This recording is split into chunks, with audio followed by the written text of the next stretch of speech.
2004 నుంచి 2024 ఈ పీరియడ్ మధ్యకాలంలో చంద్రబాబు నాయుడు గారు 5 సంవత్సరాలు మాత్రమే పరిపాలించడం జరిగింది. మిగిలిన ఏదైతే ఉందో ఏదైతే 20 సంవత్సరాలలో 15 సంవత్సరాలు కాంగ్రెస్ పార్టీకి సంబంధించిన వారు, 5 సంవత్సరాలు వచ్చి వైఎస్ఆర్సీపీ వ్యక్తులు పాలించడం జరిగింది. మీరు స్కూల్ గురించి చెప్పొచ్చారు. ఈ 15 ఏళ్లలో స్కూల్లో ఏ పరిస్థితి? నేను చెప్తా అండి. 2004 నుంచి 2014 వరకు కాంగ్రెస్ పార్టీ అధికారంలో ఉంది. నేను కాంగ్రెస్ పార్టీ గురించి మేము మాట్లాడదలుచుకోలేదు. మేము మా ఉమ్మడి ఆంధ్రప్రదేశ్ గురించి నేను మాట్లాడదలుచుకోలేదు. మేము విభజిత ఆంధ్రప్రదేశ్ గురించి నేను మాట్లాడుతున్నాను.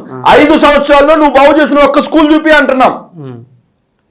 నువ్వు చూపించు, నేను ఈ స్కూల్ బాగు చేశాను అని చెప్పి చూపించు.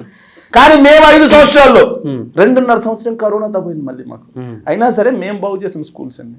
మేము 15,000 సచివాలయాలు కట్టాము, ఒకటి కట్టావచ్చు. ఇప్పుడు ఆంధ్రప్రదేశ్లో ప్రతి బడి నాడు నేడు కింద అభివృద్ధి చేశారండి. నేను ప్రతి బడి అనట్లేదండి. మొదటి దశ 2 దశ కింద 60% స్కూల్స్ ని మేము డెవలప్ చేయడం జరిగింది. మిగిలిన స్కూల్స్ ను కూడా నెక్స్ట్ టర్మ్ లో డెవలప్ చేస్తాం. అంతేగాని మీరు విద్యా వ్యవస్థ మీద ఎంత నిధులు కేటాయించారు? విద్యా వ్యవస్థ మీద ఎంత నిధులు కేటాయించాలి అంటే నేను దీన్ని చూసి చెప్పాల్సి వస్తుంది. నిధులు మరొక విషయం ఏంటంటే నాడు నేడు కింద ప్రతి బడిని మార్పు చేశాం. మీరు ఇందాక చెప్పినట్లు వాళ్ళు కూర్చోవడానికి బల్లలు కానీ, లేకపోతే డిజిటల్ బోర్డులు కానీ, లేకపోతే బైజూస్ ద్వారా కంటెంట్ ఇవ్వడం జరిగిందని చెప్పేసి గతంలో ఏ ముఖ్యమంత్రి చేయనటువంటిది ఇది. బేసిక్గా ఇక్కడ ఆకునూరు మురళి అని చెప్పేసి అయితే ఫార్మర్ ఐఏఎస్ ఉన్నారు, వారి సలహా మేరకు అక్కడ జరిగిందని చెప్పేసి. అయితే మరి ఎందుకని చెప్పేసి ఇన్ని ప్రొవైడ్ చేసినా ప్రభుత్వ బడుల్లో చదువుకునేటువంటి విద్యార్థుల సంఖ్య తగ్గిందంటారు? ప్రభుత్వ బడుల్లో చదువుకునే విద్యార్థుల సంఖ్య తగ్గిందని చెప్పి ఎల్లో పేపర్లో చదివారా? ఎల్లో పేపర్ వాస్తవం ఏంటంటే మాట్లాడిన ఒక మాట, నెల్లూరులో కేవీఆర్ మున్సిపల్ స్కూల్ అని ఒకటి ఉంటది. చాలా చరిత్ర కలిగినటువంటి బడి అది. చాలా మంది ఐఏఎస్లు, ఐపీఎస్లు, చాలా మంది ప్రముఖ రాజకీయ నాయకులు, కవులు, సినీ కళాకారులు అందరూ చదువుకున్నటువంటి బడి. హైదరాబాద్ పబ్లిక్ స్కూల్ ఎలాగో అలా నెల్లూరులో కేవీఆర్ మున్సిపల్ స్కూల్ అని ఒక స్కూల్ ఉంటుంది. ఆ స్కూల్లో చంద్రబాబు నాయుడు గారి ప్రభుత్వ హయాంలో మొత్తం డ్రాప్అవుట్సే. కానీ మా ప్రభుత్వం వచ్చి ఒక చిన్న ఉదాహరణ చెప్తున్నా. మా ప్రభుత్వం వచ్చిన తర్వాత ఆ స్కూల్లో మే ఎండింగ్ దాకా కూడా ఉండట్లేదండి. మే మిడ్ కల్లా స్కూల్లో అడ్మిషన్స్ ఫుల్ అయిపోయాయి అని చెప్పి బోర్డులు తగిలిస్తారు. నెల్లూరు జిల్లాలోనే ఒక కేవీఆర్ స్కూల్ కదా, ఆంధ్రప్రదేశ్ నేను చెప్తున్నానండి. అలా ప్రభుత్వ బడుల్లో అడ్మిషన్లు పూర్తయ్యాయి, అడ్మిషన్లు లేవు అని చెప్పి ప్రభుత్వ బడుల్లో ప్రతి జిల్లాలో బోర్డులు వచ్చినటువంటి ఉదంతాలు మీరు చూశారు. సో గతంలో ఎప్పుడైనా ఇలా జరిగిందా? ప్రతి గ్రామంలో ప్రభుత్వ బడుల్లో నో అడ్మిషన్స్ బోర్డ్స్ ఉన్నాయి. నేను ప్రతి గ్రామం అనట్లేదు. ఎందుకంటే ఇప్పుడు మా ఊరే తీసుకోండి. మా విలేజ్లో ఉండేది చాలా తక్కువ మంది. అందరూ కూడా ఏదైతే వ్యాపారాల కోసమనో, లేకపోతే ఉద్యోగ రీత్యానో, లేకపోతే సెంట్రల్ గవర్నమెంట్ ఎంప్లాయీస్ అనో, లేకపోతే మొదటి నుంచి బయట సెటిల్ అయిన వాళ్ళను, అలా గ్రామంలో ఓన్లీ ఏజ్డ్ పీపుల్, వ్యవసాయం చేసుకునే వాళ్ళు మాత్రమే ఉంటున్నారు. వాళ్ళ పిల్లలు వాళ్ళంతా కూడా బయట సెటిల్ అయిన వాళ్ళందరూ. సో ఆ గ్రామంలో బడి ఉంది. ఆ గ్రామంలో ఉన్న 10 మంది ఉంటే ఆ 10 మందికే చెప్పడం జరుగుతుంది. కానీ బయట ఉన్న వాళ్ళు వచ్చేసి ఇక్కడ జాయిన్ అవ్వడం జరగదు కదా. అట్లా గ్రామంలో ఉన్న వాళ్ళకి, అవైలబిలిటీలో ఉన్న వాళ్ళలో మాక్సిమం పీపుల్ గవర్నమెంట్ స్కూల్స్కే వెళ్ళడం జరుగుతుంది. టర్న్ అయ్యారు ఆ వైపు అని చెప్పేసి ఖచ్చితంగా స్పష్టంగా చెప్పారు. మరొక విమర్శ ఏంటంటే ఈ 5 సంవత్సరాల్లో ఒక ఉపాధ్యాయుని కూడా భర్తీ చేయలే. అరే బళ్ళు ఎంత బాగుంటాయి అంటే ఆ బళ్ళో పాటలు చెప్పే పంతులు లేకపోతే అని చెప్పేసి అంత పెద్ద ఎత్తున షార్టేజ్ ఉందా? 98లో చంద్రబాబు నాయుడు గారు డిఎస్సి రిక్రూట్మెంట్ ఇచ్చి వాళ్ళని భర్తీ చేయకుండా వాళ్ళకి వెన్నుపోటు పొడిచి వాళ్ళని రోడ్డు పాలు చేస్తే వాళ్ళని భర్తీ చేసింది ఎవరయ్యా? వాళ్ళు ప్రభుత్వ ఉద్యోగులు కాదా? వాళ్ళు ఉపాధ్యాయులు కాదా? వాళ్ళకి చదువు చెప్పడం రాదా?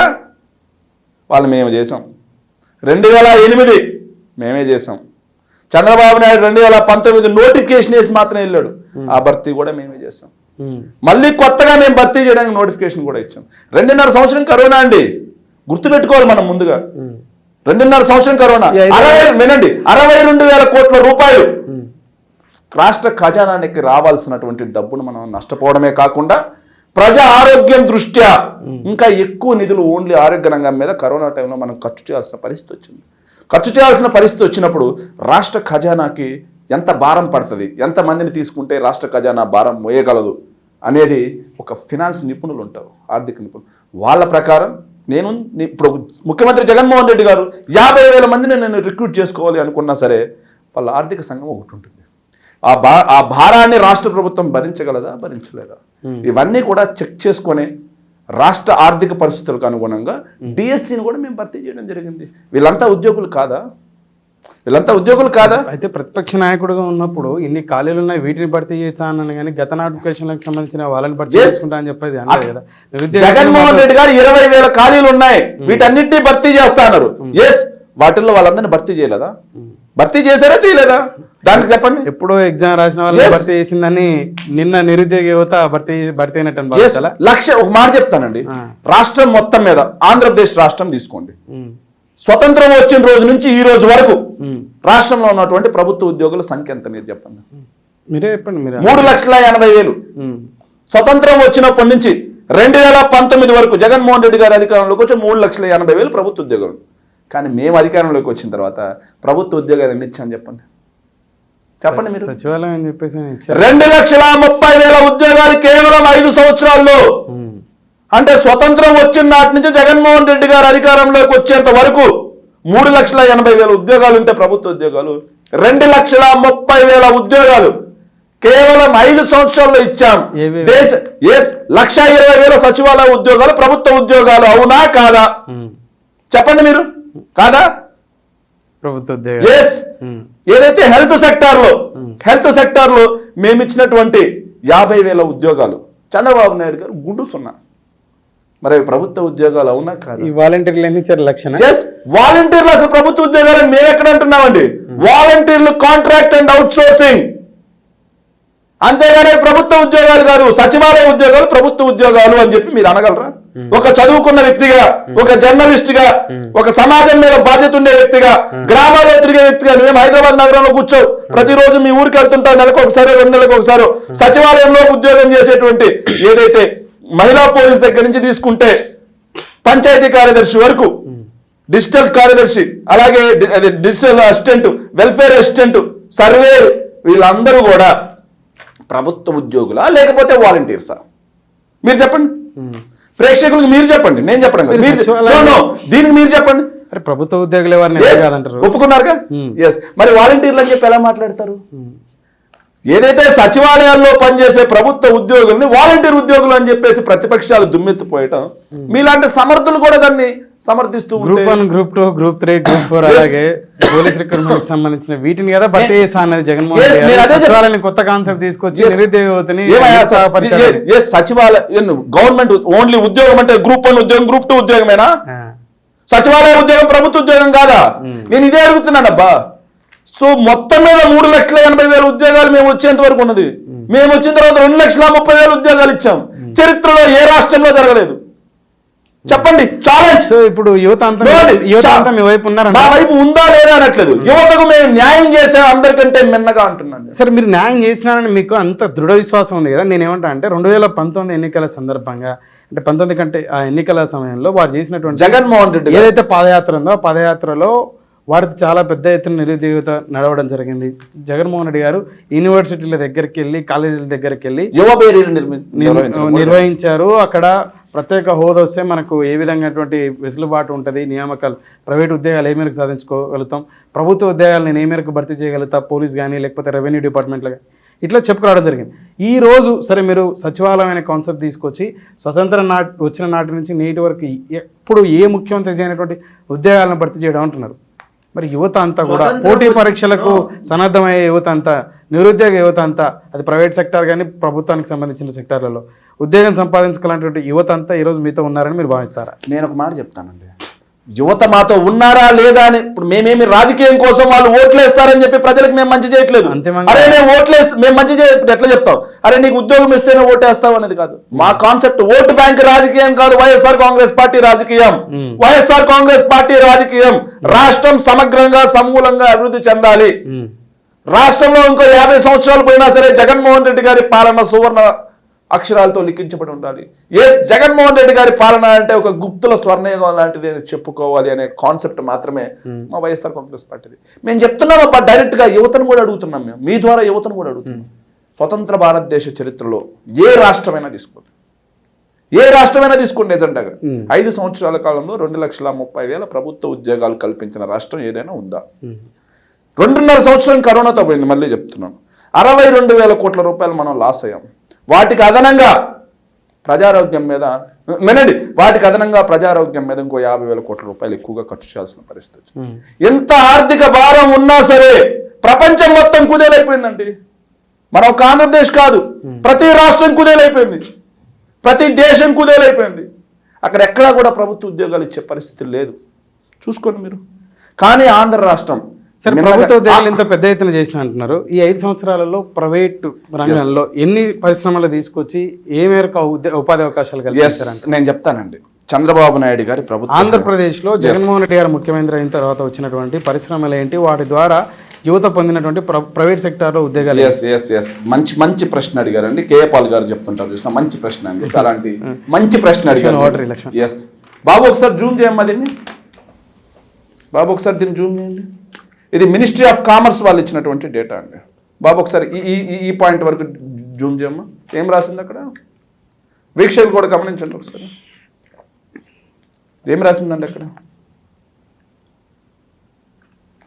ఏదైతే చంద్రబాబు నాయుడు గారి 2014 నుంచి 18 వరకు జరిగినటువంటి పరిపాలనా కాలంలో రాష్ట్రంలో 2014లో 29 ప్రాజెక్టులు గ్రౌండ్ అయితే వాటి ద్వారా 2,804 కోట్ల రూపాయలు గ్రౌండ్ అయ్యాయి. 2015లో 51, 2016లో 79, 2017లో 62, 2018లో 72 ఇలా ప్రాజెక్టులు మొత్తం గ్రౌండ్ అవడం ద్వారా చంద్రబాబు నాయుడు గారి ప్రభుత్వ హయాంలో యాక్చువల్ ఇన్వెస్ట్మెంట్స్ అంటారు చూడండి. యాక్చువల్ ఇన్వెస్ట్మెంట్స్ అంటారు. ఆ యాక్చువల్ ఇన్వెస్ట్మెంట్స్ ఎంత అంటే 32,803 కోట్ల రూపాయలు మాత్రమే, ఇంక్లూడింగ్ కియా. 32,803 కోట్ల రూపాయలు ఇంక్లూడింగ్ కియా. కానీ జగన్మోహన్ రెడ్డి గారి ప్రభుత్వ హయాంలో 2019 నుంచి 23 వరకు చూసుకోండి. 19 నుంచి 23 వరకు చూసుకోండి. ఎంతో తెలుసా అండి? ఎంతో తెలుసా? చూపించమ్మా, ప్రజలకు బాగా తెలియాలి ఈ విషయం. కెమెరామన్ జూమ్ చేయమ్మా, చూపించండి. ఇది మినిస్ట్రీ ఆఫ్ కామర్స్ ఇచ్చినటువంటి డేటా, కేంద్ర ప్రభుత్వం.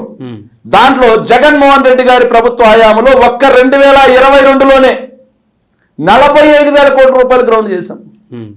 చంద్రబాబు నాయుడు గారు 5 ఏళ్ళకి కలిపి 32,000 కోట్ల రూపాయలు. మా ఈ 5 సంవత్సరాల కాలంలో మేము గ్రౌండ్ చేసింది 1,103 కోట్ల రూపాయల పెట్టుబడులని మేము గ్రౌండ్ చేశాము అని చెప్పేసి కేంద్ర ప్రభుత్వం స్టాంప్ గుర్తించింది మాకు. దీన్ని తప్పంటారా? పెద్ద ఎత్తున గ్రౌండ్ చేశారు కదా. చంద్రబాబు నాయుడు గారు 5 సంవత్సరాలలో 32,000 కోట్లు అయితే ఒకే ఫైనాన్స్ ఇయర్లోనే మీరు 42,000 కోట్లు అని చెప్పేసి అంటా ఉన్నారు. ఓవరాల్ గా 5 years పీరియడ్ కి 1,03,000 కోట్లు అని చెప్పేసి. మరి ఉపాధి అవకాశాలు అది కూడా చెప్తాను. చంద్రబాబు నాయుడు గారి ప్రభుత్వ హయాంలో 5 సంవత్సరాల కాలంలో ఆయన కల్పించినటువంటి ప్రైవేటు ఉద్యోగాలు 34, ప్రభుత్వ ఉద్యోగాలు కేవలం 34,000. కాదంటారా? చంద్రబాబు నాయుడు గారు 2014 నుంచి 19 వరకు ఇంటికో ఉద్యోగం ఇస్తా, ఇంటికొక ఉద్యోగం ఇస్తా, జాబ్ రావాలంటే బాబు రావాలన్నాడు. ఎన్ని ఉద్యోగాలు ఇచ్చాడా ప్రభుత్వ రంగంలో? 34,000. మేమిచ్చింది 2,30,000. చంద్రబాబు నాయుడు గారి కంటే 2 లక్షల అదనంగా కేవలం 5 సంవత్సరాల్లో యువతకి ప్రభుత్వ ఉద్యోగాలు కల్పించారు. కాదంటారా? చంద్రబాబు నాయుడు గారి ప్రభుత్వ హయాంలో కాంట్రాక్ట్ అండ్ అవుట్ సోర్సింగ్ జాబులు ఎన్ని ఇచ్చాడు తెలుసా? 87,000. ఛాలెంజ్ రమ్మనండి మాట్లాడదాం. కానీ జగన్మోహన్ రెడ్డి గారి ప్రభుత్వ హయాంలో కాంట్రాక్ట్ అండ్ అవుట్ సోర్సింగ్ 4,80,000. రమ్మనండి మాట్లాడదాం, ఫిగర్స్ తో మాట్లాడదాం. ఈ ప్రైవేట్ చెప్తా. ప్రైవేట్ రంగంలో చంద్రబాబు నాయుడు గారు 5 సంవత్సరాల్లో ఆయన కల్పించిన ఉద్యోగాలు 3,80,000. కానీ జగన్మోహన్ రెడ్డి గారి ప్రభుత్వ హయాంలో 10 లక్షలు. నేను చెప్పిన మాట కాదు, ఏదైతే 15,000కు పైగా ఉద్యోగాలు వస్తుంటే వాళ్ళు ఈపీఎఫ్ తెరవాలి. అవునా కాదా? నువ్వు ఒక ఇన్కమ్ ట్యాక్స్ రిటర్న్స్ ఫైల్ చేస్తా ఉంటావు, 15,000కు పైగా జాబ్ వస్తుంటే ఈపీఎఫ్ ఖాతా ఉంటుందా ఉండదా? ఉంటుంది. ఆ ఈపీఎఫ్ ఖాతాలే ప్రభుత్వంలో జాబులు వచ్చాయా లేదా అని చెప్తాయి. అలాగే ఇన్కమ్ ట్యాక్స్ రిటర్న్స్ కూడా ఉంటాయి. వాటి ప్రకారం ఈ 5 సంవత్సరాల కాలంలో రాష్ట్రంలో కొత్తగా 16 లక్షలు, అంటే ప్రభుత్వం కానీ అన్ని కలుపుకొని 16 లక్షలు ఈపీఎఫ్ ఖాతాలు పెరిగాయి. మేము చెప్పింది కాదు ఇది. ఒక చిన్న ఇంటరప్షన్ వినండి, ఒక చిన్న ఇంటరప్షన్. వీడియో వచ్చినటువంటి మిత్రులకు మళ్ళీ ఒకసారి ఒక చిన్న విజ్ఞప్తి. ప్రభుత్వ రంగంలో ఇందాక ఏదైతే శేఖర్ రెడ్డి గారు చెప్పుకొచ్చారో 2,30,000 ఉద్యోగాలు పడుతుంది. 1,20,000 సచివాలయం, తర్వాత వచ్చేసి హెల్త్ సెక్టర్ కానీ ఇతరత్ర అన్ని ప్రభుత్వ ఉద్యోగాలు భర్తీ తీసుకుంటే 2,30,000 పైచీలకి అని చెప్పేసి ఇదైతే ఒక లెక్క ఉంటుంది ప్రభుత్వం దగ్గర. రేపు ఏదైనా పేపర్ అడిగినా కూడా మీరు ఆర్టీ యాక్ట్ పెట్టినా కూడా ఉంటాయి. ప్రైవేట్ రంగంలో వారు చెప్పుకోవచ్చు అన్నారు దాదాపు ఎంత 6 లక్షల. ఓన్లీ ప్రభుత్వ రంగం కాకుండా ప్రైవేట్ రంగంలోనే 10 లక్షలకు పైగా ఉద్యోగాలు కల్పించాం. ఎంఎస్ఎంఈలు తెలుసా అండి మీకు? ఎంఎస్ఎంఈలు ఎన్ని ఇచ్చాను తెలుసా మేము? ఎంఎస్ఎంఈల ద్వారా చంద్రబాబు నాయుడు గారి ప్రభుత్వ హయాం కంటే కూడా. ఒకసారి కెమెరా వైపు చూసి, ఆంధ్రప్రదేశ్లో మీరు 10 లక్షల ఉద్యోగాలు ఇచ్చామని చెప్పేసి అన్నారు కదా, ఆ ఉద్యోగం పొందిన kinda కామెంట్ చేయమని చెప్పేసి మనం పిలుపునిద్దాం. 100% అండి. మేము ఇంకో మాట చెప్తా అండి, పెద్ద ఎత్తున ఈ 5 సంవత్సరాలు నిరుద్యోగ సమస్య పెరిగిందని చెప్పేసిన ప్రచారం. అవును అవును, బాగా చెప్పారు. ఒక్క నిమిషం, అది కాదు, బయట ప్రచారం ఉంది. వాస్తవం మన వీడియో చూసినటువంటి బయట ప్రచారం ఉంటదండి. ప్రచారం ఏముంది? ఎల్లో మీడియా అబద్ధపు ప్రచారాలను డప్పు కొట్టడం, చంద్రబాబు నాయుడు గారు కుక్క తిప్పుకోకుండా వినండి సార్. మీకు వినోపి లేకపోతే మీరేమైనా ఎల్లో మీడియా స్టాండ్ తీసుకున్నారా? లేదు కదా. ఒక న్యూట్రల్ జర్నలిస్ట్ లాగా మాట్లాడండి. మీరు ఎందుకు టీడీపీ స్టాండ్ తీసుకున్నారు? నా వాయిస్ ఎల్లో జనాలు అబద్ధాలు మాట్లాడారనుకో, వైఎస్ఆర్ కాంగ్రెస్ పార్టీకి చెందినటువంటి ఒక స్పోక్ పర్సన్ అబద్ధాలు మాట్లాడుతున్నారు. చెప్పండి, నేను చూపించే డేటా. ఎస్, మీరు మాట్లాడండి. ఇండియా స్కిల్ రిపోర్ట్ ఏంటా? నువ్వు చూడు, మీరు చూడండి. ఆంధ్రప్రదేశ్ ఎంప్లాయబిలిటీలో ఏ ప్లేస్ లో ఉంది? ఎస్, చూపించండి. ఆంధ్రప్రదేశ్ నేను ఇచ్చిన రిపోర్ట్ ఎవరిచ్చారు? ఇది లేటెస్ట్ 2024. ఆంధ్రప్రదేశ్ ఎంప్లాయబిలిటీలో హైయెస్ట్ ఎంప్లాయబిలిటీ థర్డ్ ప్లేస్ లో ఉంది. తెలంగాణ, హైదరాబాద్, విశ్వనగరం ఉంది. ఎన్నో ప్లేస్ లో ఉంది తెలుసా? తీసుకొచ్చారంటారు. వినండి సార్, నేను అన్ని చెప్తా, వినండి. ప్రతిదీ చూపిస్తా మీకు. మీకు ఇక్కడ తగ్గేది లేదు, ప్రతి విషయం మాట్లాడతాను. ఏ ప్లేస్ లో ఉందండి తెలంగాణ? 6వ ప్లేస్ లో తెలంగాణ ఉంది. 6వ ప్లేస్ చంద్రబాబు నాయుడు గారి ప్రభుత్వ హయాంలో ఎంప్లాయబిలిటీలో ఇండియా స్కిల్ రిపోర్ట్ ప్రకారం ఏ ప్లేస్ లో ఉందో సార్? 11వ ప్లేస్. మరి మా ప్రభుత్వ హయాంలో ఉద్యోగాలు రాలేదా? ఉద్యోగాలు రాకపోతే ఇదే ఇండియా స్కిల్ రిపోర్ట్ ఎందుకు ఇచ్చింది? నేను చేసుకున్నదా?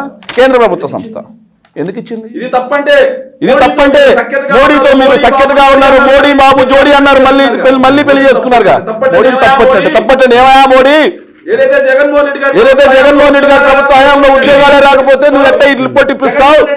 జగన్మోహన్ రెడ్డి గారి ప్రభుత్వ హయాంలో పరిశ్రమలే రాకపోతే 103 కోట్ల రూపాయలు పెట్టుబడి అని చెప్పేసి మీ మినిస్ట్రీ ఆఫ్ కామర్స్ డిపిఐ వాళ్ళు ఎట్లా లెక్క ఇస్తారా అని చెప్పి మోడీని నిలదీమని చంద్రబాబు నాయుడిని ఆ మాట మోడీ అడిగాడు. మోడీని చంద్రబాబు నాయుడు గారు వెళ్ళి అడిగారు అనుకో, ఆయనకున్నటువంటి షోలాపూర్ చెప్పు తీసుకొని కొడతాడు.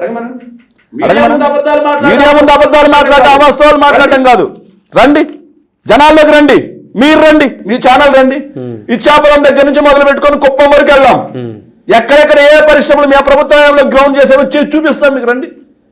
రండి, వారం రోజులు పెట్టుకోండి. ఒక్క 10 పరిశ్రమలు చెప్తాను. ఇవి మాట్లాడే 10 పరిశ్రమలు కాదండి, వరుసగా. నా నోటి గురించి చెప్పనా? నా నోటుకు వచ్చిన విశాఖపట్నం తీసుకోండి. దక్షిణాదిలోనే నెంబర్ 1 అతి పెద్ద ఇనార్బిట్ మాల్ కడుతున్నారండి. 600 కోట్ల రూపాయలు ఇనార్బిట్ మాల్ కడుతున్నారు. విశాఖపట్నంలో కాదా? ఎన్టీపీసీ ఎవరు తీసుకొచ్చారు? హైడ్రో పవర్ ఎవరు తీసుకొచ్చారు? ఇవి కాకుండా ఇన్ఫోసిస్ ఎవరు తీసుకొచ్చారు? ర్యాన్స్టాండ్ ఎవరు తీసుకొచ్చారు? ఐమెరిట్ ఎవరు తీసుకొచ్చారు? ఇవి కాకుండా దివిస్ ఎక్స్పాండేషన్ ఎవరు తీసుకొచ్చారు? ఎవరి హయాంలో జరిగింది? ఇవి కాకుండా అచ్యుతాపురం సెజ్లో ఏటీసీ ఎక్కువ టైర్ ఫ్యాక్టరీ ఎవరి హయాంలో వచ్చింది? 2400 కోట్ల రూపాయలు పెట్టుబడి. ఇవి కాకుండా సెయింట్ గోబియన్ ఎవరి హయాంలో వచ్చింది? గ్లాస్ ఫ్యాక్టరీ ఎవరి హయాంలో వచ్చింది? అవి కాకుండా మాట్లాడదాం ఇంకా. ఏదైతే ఆదిత్య బిర్లా వాళ్ళకి చెందినటువంటి కాస్టిక్ సోడా ఫ్యాక్టరీ ఎవరి హయాంలో వచ్చింది? బలభద్రాపురంలో. మా హయాంలో కాదా? ఇవి కాకుండా నువ్వు శ్రీ సిటీ గురించి మాట్లాడావు.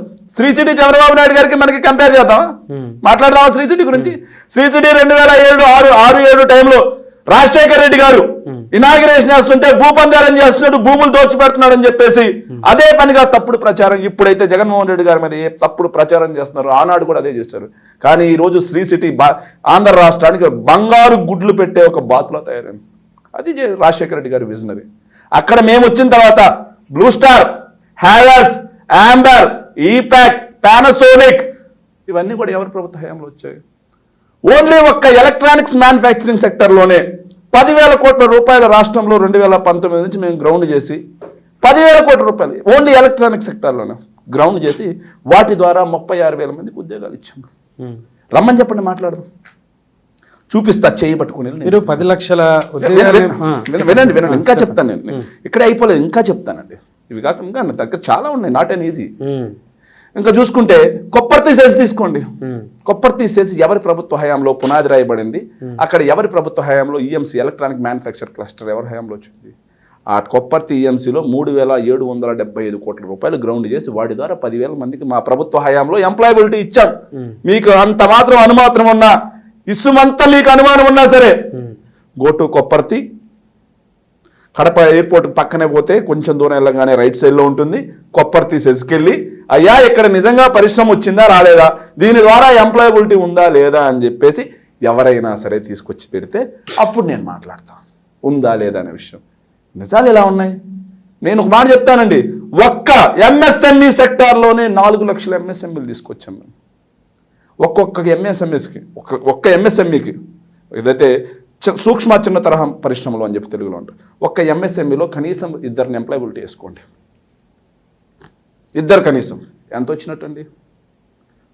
ఎంత వచ్చినట్టు? 4 లక్షల ఎంఎస్ఎంఈలు గ్రౌండ్ చేసాం మేము. ఎంత వచ్చినట్టు? 2 కనీసం 2 వేసుకుంటే ఎంప్లాయబిలిటీ ఎంత వచ్చినట్టు? 4 లక్షలు ఇంటూ 2 8 లక్షలు అవుద్దిగా. చాలా. నేను చెప్పింది ఏమైనా అబద్ధం ఉందా? మేము చెప్పింది ఏమైనా అబద్ధం ఉందా? ఇది మేం చేసేది. చంద్రబాబు నాయుడు గారు చేసినట్టుగా, ఎస్ చంద్రబాబు నాయుడు గారు దావోస్ వెళ్ళాడు, పాలకూర పప్పు is there, bendakaya vepudu is there, gongura chicken is there అని చెప్పారు. ఆయన తీసుకెళ్లి పారకాల ప్రభాకర్ని తీసుకెళ్ళి ఏం చేశారు? 5 సంవత్సరాలు దావోస్ వెళ్ళారు. దావోస్ నుంచి మీరు తీసుకొచ్చిన పెట్టుబడులు ఎన్ని? గుండు 0 కాదంటారా? మీరు విశాఖలో ఎస్ దావోస్ ద్వారా మాకు ఉపయోగం లేదు అని చెప్పి మేము వెళ్ళడం మానేసాం. విశాఖలో సబ్మిట్ చేసుకున్నారు. పక్కన నైబర్ స్టేట్ అని మరి తెలంగాణ వాళ్ళకి ఉపయోగం అని ఒక్కొక్క స్టేట్కి ఒక్కొక్కటి ఉంటుందండి. ఒక్కో స్టేట్ వాళ్ళ స్టేట్ ఇంట్రెస్ట్ వాళ్ళకు ఉంటుంది. మా స్టేట్ ఇంట్రెస్ట్ ఏంటో మాకు తెలుసు. ఉపయోగం లేదు, ఖర్చు ఎందుకని. మా స్టేట్ ఇంట్రెస్ట్ మాది. చంద్రబాబు నాయుడు 5 సంవత్సరాలు ఫ్లైట్ ఛార్జీలు ఎందుకు? చంద్రబాబు నాయుడు 5 సంవత్సరాలు పోయాడయ్యా. 5 సంవత్సరాలు పోయాడు. దావోస్ లో ఆహో ఓహో అన్నాడు, పెట్టుబడుల వెళ్ళు అన్నాడు, పెట్టుబడుల వరద అన్నాడు, పెట్టుబడుల సునామీ అన్నాడు. ఆ వరద ఎట్టబోయింది, సునామీ ఎట్టబోయింది, వెళ్ళు ఎట్టబోయింది. గుండు 0 దావోస్ నుంచి ఆయన తీసుకొచ్చిన పరిశ్రమలు. ఎస్ మాట్లాడమని ఏమన్నా? ఇంకో మాట కూడా నేను మాట్లాడతాను. చంద్రబాబు నాయుడు గారు విశాఖపట్నంలో జిఏఎస్ సమ్మిట్ పెట్టాడు. జిఏఎస్ సమ్మిట్లో ఆయన చేసుకున్నటువంటి ఎంఓయూలో ఎన్ని గ్రౌండ్ చేశాడు చెప్పనండి, మాట్లాడదాం. కానీ మేము జిఏఎస్ సబ్మిట్ చేసాం 2019 మార్చ్ 2023 మార్చిలో. ఆ 23 మార్చిలో మేము సబ్మిట్ చేస్తే ఈ రోజుకి 19% మేము గ్రౌండ్ చేసాం వివిధ దశల్లో. 19 నాట్ 90. ఎక్కడైనా కంట్రీ యావరేజ్ ఎంత తెలుసా అండి? ఎంఓయూలు చేసుకున్న తర్వాత వాటిని గ్రౌండ్ చేయడంలో కంట్రీ యావరేజ్ ఎంత తెలుసా? కంట్రీ యావరేజ్, యాక్చువల్ యావరేజ్ 13 నుంచి 14%. కేవలం మేము ఒక్క ఏడాది కూడా కాకుండానే 19% మేము గ్రౌండ్ చేశారు. గుడివాడ అమర్నాథ్ గారు అంత గొప్పగా పనిచేశారంటారు. నేను గుడివాడ అమర్నాథ్ గారు చేశారు. జగన్మోహన్ రెడ్డి గారి ఆధ్వర్యంలో ప్రతి ఒక్క మంత్రి గొప్పగానే చేశారు. మీరంతా ట్రోల్ చేసుకోండి, మీకు ట్రోలింగ్ చేసుకోవడానికి మంత్రి గారు అవసరమేమో, కానీ మంత్రి గారు రాష్ట్రానికి పనిచేయడానికి అవసరం అని చెప్పి జగన్మోహన్ రెడ్డి గారు అనుకుంటున్నారు. ప్రజలకు పనిచేయడమే నాకు ముఖ్యం అని చెప్పి మంత్రి గారు అనుకుంటున్నారు. మీరు మంత్రి గారు ఉండేది దేనికి? ఆయన మనం ట్రోల్ చేసుకోవడానికి అని చెప్పేసుకొని మీరు ట్రోల్ చేసుకున్నారు. మీరు ట్రోల్ చేసుకున్నంత మాత్రాన మంత్రి గారు పనిచేయడం మానలేదు. మీరు ట్రోల్ చేసినంత మాత్రాన మంత్రి గారికి ఊడింది ఏమీ లేదు.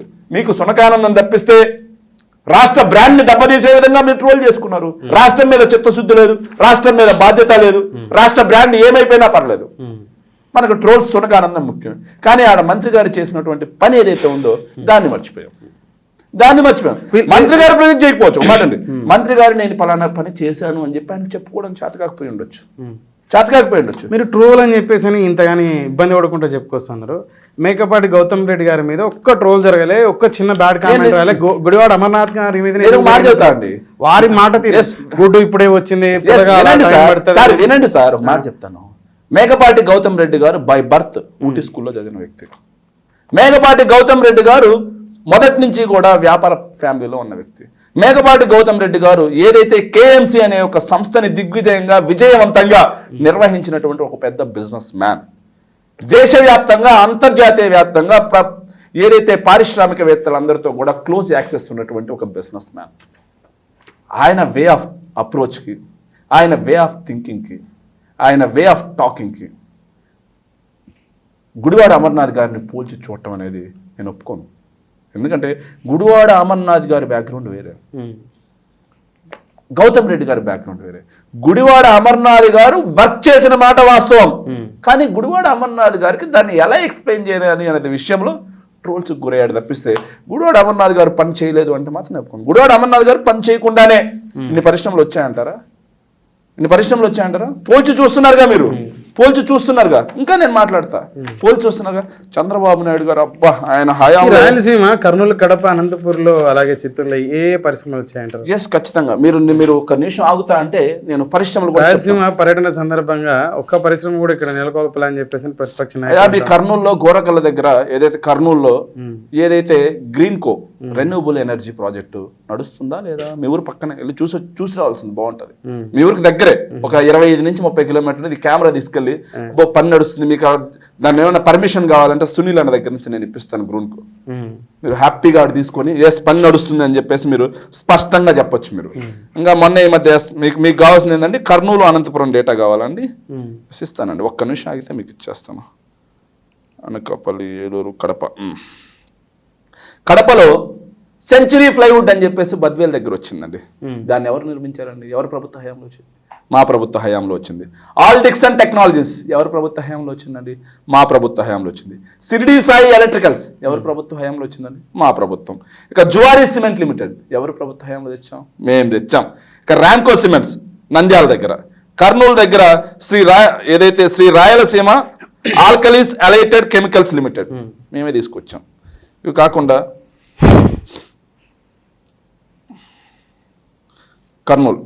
మాధవరం దగ్గర Maruti Ispat and energy private limited మేము తీసుకొచ్చాం. పెన్నా సిమెంట్ యాడికి దగ్గర ఇండస్ట్రీస్ ఎక్స్పాన్షన్ చేయించాం. తర్వాత తాడిపత్రి దగ్గర కజారియా బాత్వేర్ ప్రైవేట్ లిమిటెడ్. ఎర్రమంచి గూడపల్లి దగ్గర కియా మోటార్స్ వాళ్ళది ఎక్స్పాన్షన్ కూడా జరిగింది 800 కోట్ల రూపాయలతో. ఆ ప్రభుత్వ హయాం కంటే మా ప్రభుత్వ హయాంలో 800 కోట్ల రూపాయలు ఎక్స్పాన్షన్ చెప్తానండి. ఇంకా హిందూపూర్ దగ్గర లిండెల్ ఇండియా లిమిటెడ్, విర్జో లిమిటెడ్, డోన్ క్లైమేట్ లిమిటెడ్, వయాంగ్, డాంగే హోమ్సింగ్, బాంకుక్ ఇండస్ట్రీస్, డీచింగ్ సీట్, శాంగు hitech, Hyundai Dymos, Mobis India, Hyundai steel Anantapur దగ్గర అండి, హిందూపూర్ దగ్గర. ఎస్ఎల్ఏపి, ఇంజో auto, housing, united industries, automatic plastic limited, Glovis India. ఇవన్నీ కూడా అనంతపూర్ దగ్గర వచ్చినాయి హిందూ పార్లమెంట్ పరిధిలో. మరి కాదంటారా? తిరుపతి దగ్గర చెప్పాలి ఏమేమి తీసుకొచ్చాము. యాంబర్ మేమే తీసుకొచ్చాం, హ్యావెల్స్ మేమే, chart industries, Kimberly Clark, Havells కాకుండా యాంబర్, హ్యావెల్స్, అడెలా, ముంతాన్, Bell flavours, Daikin, RSB, TCI, మ్యాక్వేన్, త్రునైన్, ఇండోస్పేస్, సియాన్, Panasonic life, Foxlink, Daikin, international flavours. ఇవన్నీ కూడా మా ప్రభుత్వ హయాంలో తెచ్చాం. ఇక్కడ మన వీడియోని కర్నూలు, కడప, అనంతపురం, రాయలసీమ ప్రాంతానికి సంబంధించిన చూపించండి. చూస్తారు, బై డిఫాల్ట్ చూస్తారు. 100% చూడమనే చెప్తున్నామండి. మేము చూడొద్దు కళ్ళు మూసుకోండి అని చెప్పట్లా, మీరు కళ్ళు తెరిచి చూడండి.